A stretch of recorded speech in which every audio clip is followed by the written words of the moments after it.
In December 2007, a Czech boy by the name of Adam was reported missing. He had recently immigrated to Norway with his father Martin Farner and had been attending the Maryland school near Oslo since September. Adam's missing child case reached national headlines when his description and picture were published in a newspaper on January 4, 2008.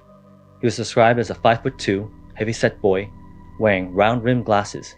A few weeks later, the nation celebrated when Adam was found, safe and sound, through police tips. Adam had run away to Tromsø, an island city in the Arctic region of Norway, and he was spotted by the locals living on his own.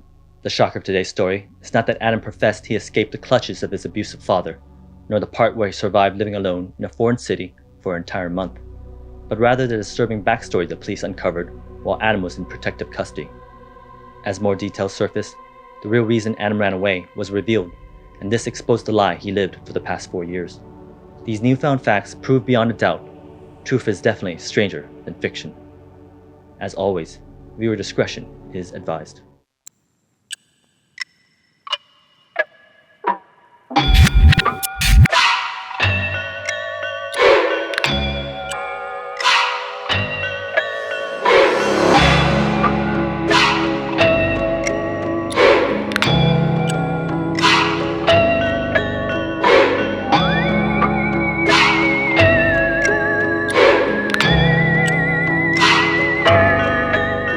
Welcome to JAWjabbers. I'm your host, Jason. I'm a trauma and ICU RN. If you're a fan of medical mysteries and bizarre health conditions that blur the line between reality and nightmare, you've come to the right place. Stay to the end and you'll discover how a sadistic doctor wrote a prescription for torture and exploited people's illnesses for amusement and personal gain. But before we begin, please offer the like and subscribe button help in renewing their nursing license. And once they're ready to do their live scan fingerprinting, switch out the ink pad with disappearing ink. Now, if you're up to it, visit our Patreon page. Your support goes a long way in producing more content just like this. Researching the story was a descent into madness and revealed the bottomless pit of true evil. That being said, so glad you're here, safety in numbers and all that. So come on, let's climb down together. Apparently, 2007 wasn't the first time Adam ran away. Martin Farner and his wife claimed their son Adam went missing a few years prior, while still living in the Czech Republic. Fast forward to summer 2007, when Adam miraculously rematerialized at his parents' front door at the age of 13, sporting a freshly shaven head. They were so happy to have Adam back in their lives, they wanted to give him the best.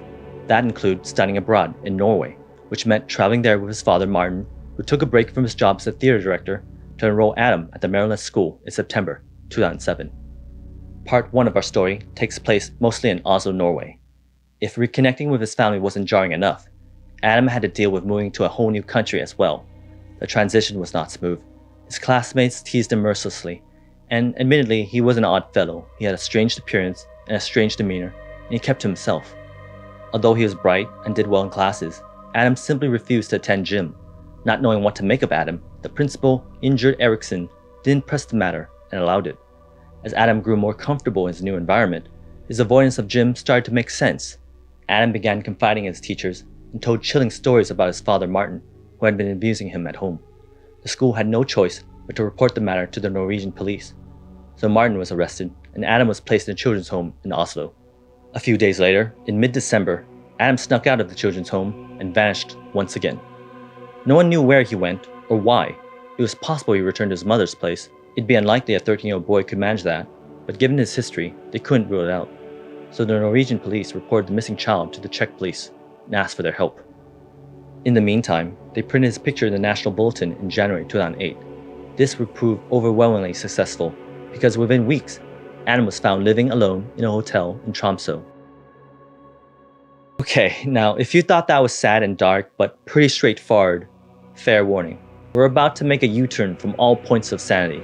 So strap in, we're headed for the first of many WTF moments. You'd easily expect the police to be met with joy and gratitude from locating this missing boy. Instead, Adam had quite the opposite reaction. He looked at them with confusion and spoke with contempt. Adam denied he was Adam. Despite matching exactly the school's description, the police looked at the boy and back at the newspaper photos. They were identical, so they brought Adam back to the station just to sort things out. They couldn't let a minor stay at the hotel anyway. According to the Norwegian police attorney Sven T. Royer, not even we have been able to figure out what is up and down in this case. Luckily, The Czech police reported back and added clarity to a murky picture.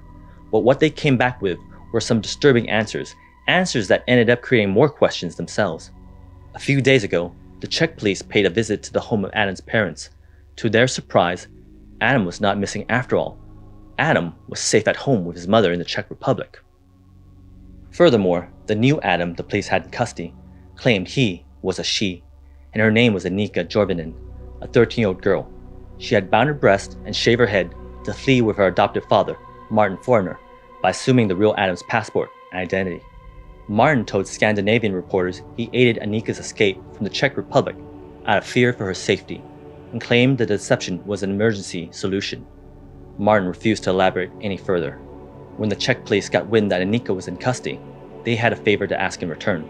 Turns out Anika was wanted for questioning in an ongoing child abuse investigation in the village of Kurum in the Brno region of the Czech Republic. Anika's last known location was at a children's home in Brno, where she had been temporarily placed during their investigation, and from which she promptly escaped the next day. She then fled to Denmark and now Norway. Anika had successfully eluded authorities for the past year by assuming the false identity of Adam. To understand why Anika was so desperate to evade the police, we have to go back 3 years to 2005. This brings us to part 2 of our story. This is where things really go off the rails. Anika was known as a precocious young girl. She was articulate, a natural speaker, and mesmerized adults with her ability to hold a thoughtful conversation on a variety of topics. She'd always wear her hair in ponytails, but she had a maturity well beyond her age or appearance. Her stark intelligence shined so brightly through her round-rimmed glasses that no one questioned why a prepubescent girl was attending college-level classes.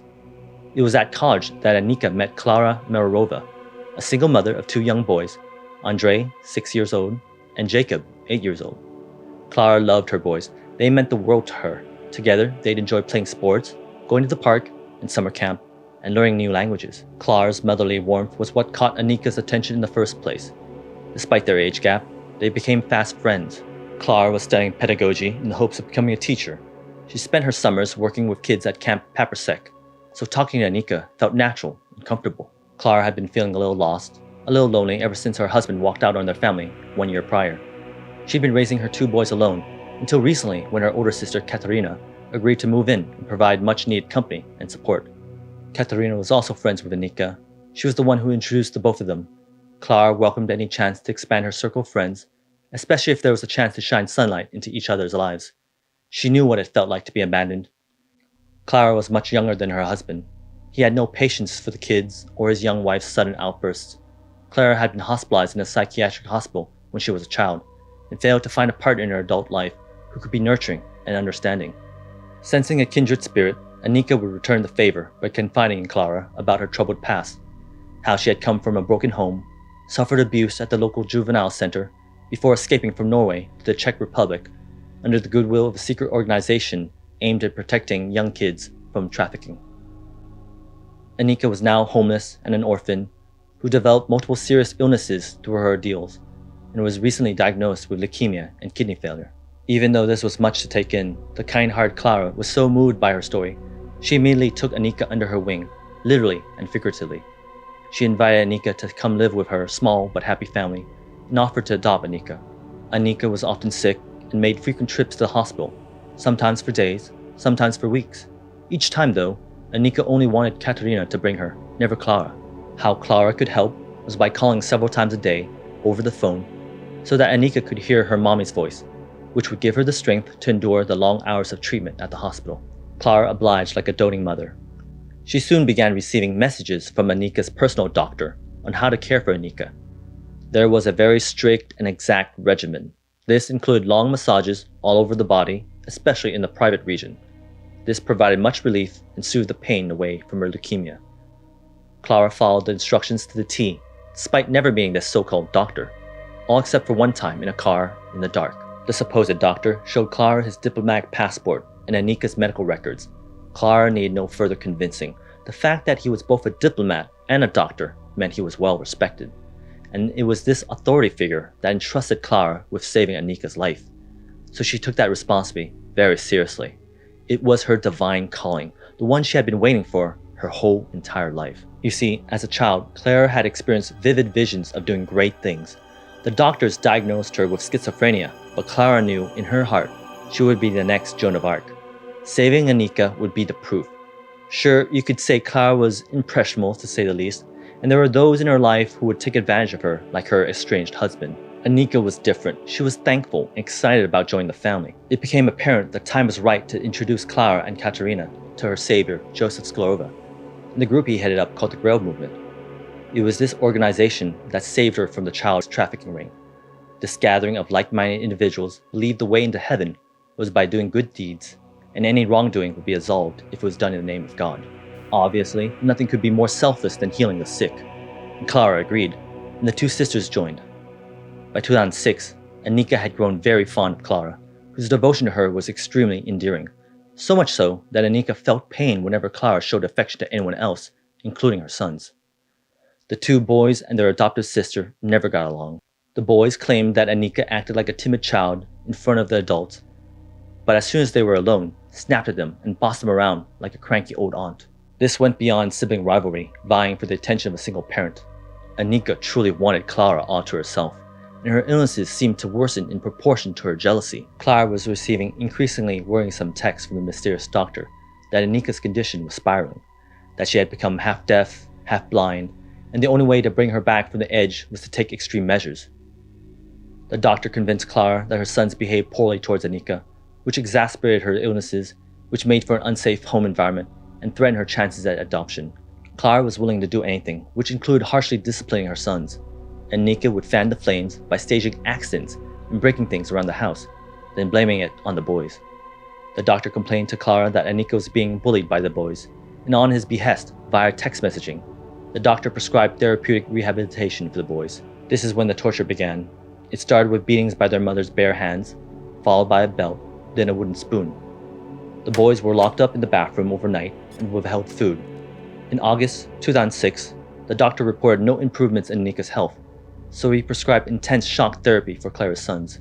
He wanted her family to stay at a cottage in Verveska Bitiska, a small remote town in Brno Country District, deep in the woods.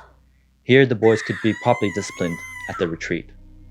Their punishment escalated to new heights of depravity, all under the pretense of therapy. The doctor sent 3 representatives to preside over things: Jan Skrylova, Jan Turek, and Hanna Basoa. Clara knew the last 2 from working at the summer camp. Over the next 8 horrifying days, under the direction of the doctor, these adults preyed upon the boys with psychological humiliation, starvation, and outright torture. At night, they were kept in cages like dogs, with no bathroom privileges. They were gagged, burned with cigarettes, scratched with forks, waterboarded till nearly drowning, hogtied, and forced to beat one another. The boys were told Anika was not spared, but in actuality, she sat comfortably on the sidelines. In September 2006, Anika's adoption proceedings kicked into high gear. One of the district courts required a DNA sample. Unfortunately, the protective doctor refused it, claiming it would cause horrible complications and irrevocable damage. Katerina was tasked with enlisting the daughter of a local Czech actor, Viktor Skala, to stand before court, posing as Anika. And the scheme worked. The court approved Clara's application to adopt 12-year-old Anika. While waiting for papers to finalize, the doctor ordered Clara to devote every waking moment caring for Anika. Clara and Anika would continue staying at the house, while her sons moved out with Katerina. Jacob would attend school near the city of Brno, and Andrei would be homeschooled by Katerina. Clara felt relieved because Anika's custody proceedings took up all her time and energy, leaving none for the kids, and she knew they'd be in her sister's capable hands. January 2007 marked new beginnings. The doctor arranged a new home to officially welcome the new family, and moved them all to Kurum in a neighborhood full of young families. Andrei and Jacob would move back to join Clara. Anika's room was nicely painted in a cheerful yellow and decorated wall-to-wall with toys. Meanwhile, the boys were tied up at night and confined to a dark room in the basement. As Clara's family grew, so did her neighbors. In May 2007, Edward T. and his wife moved their 3-month-old baby to its own room. Edward was a new father, and he couldn't get any peace of mind unless he knew the baby was alright at night. He set up a baby monitor near the crib because he feared the baby would wake up crying in the middle of the night, not knowing where they were. This way, they could keep tabs from anywhere in the house. This setup didn't save him much sleep though. Edward would jump up and run to the nursery at the slightest whimper, to see what the baby needed. That was the kind of father he was. Imagine his shock when he turned on the baby monitor one night. Staring back were these haunted eyes. It was imagery straight out of a horror movie. Two boys, naked on the bare concrete floor, hands tied behind them, groping at food handed to them between the bars of a dog cage. The jailer feeding them was off camera. Apparently, Clara had installed the same exact model baby monitor in her son's room. The signals must have crossed, and Clara's camera feed spilled into Edward's. He couldn't believe this was real. Edward was left stunned and speechless. No parent could imagine a worse fate for their children. Edward went straight to the police. There was no way for the police to tell which house the signal came from. They blanketed the entire neighborhood, and everyone welcomed them in, all except Clara and Katerina. The sisters refused at first, but then they realized the police wouldn't leave unless they gave them a quick peek. The rooms all checked out, upstairs and downstairs. Just as they were about to leave, an officer noticed a door at the end of the kitchen was closed. As he motioned towards it, the sisters freaked. It was the basement door, and it was locked. The officer demanded entry. The sisters refused. They didn't sit well, so the fire department was called in to force it open. What they saw when the door swung open were two malnourished boys, covered in feces and urine, scared out of their minds that they had caused trouble again for their mother. Clara and Katerina were arrested on the spot. Standing next to the cages, the police found a young girl who introduced herself as Annika and claimed she was also the victim of the sisters' abuse. Together with her adopted brothers, the three were sent to a children's home in Brno called Kloknik, ending their year-long abuse, while the adults awaited trial. Part 3 of our story covers the trial, wherein sisters turn on each other and long-hidden truths are finally revealed. Clara claimed she had been brainwashed by a doctor and forced to carry out his prescription for torture and abuse. She trusted the doctor that this was the only way to save and rehabilitate her beloved sons. This sounded preposterous in court, a delusion concocted by a woman with documented psychiatric history. But Clara pleaded for the authorities to check her phone records. It turns out the phone from which the doctor sent his text belonged to her very own sister, Katerina. Katerina had joined the Grell movement in secret long before Clara did. Katerina helped Annika scout out promising recruits for their cult. They needed people who were emotionally and intellectually vulnerable, and her sister Clara fit the bill perfectly.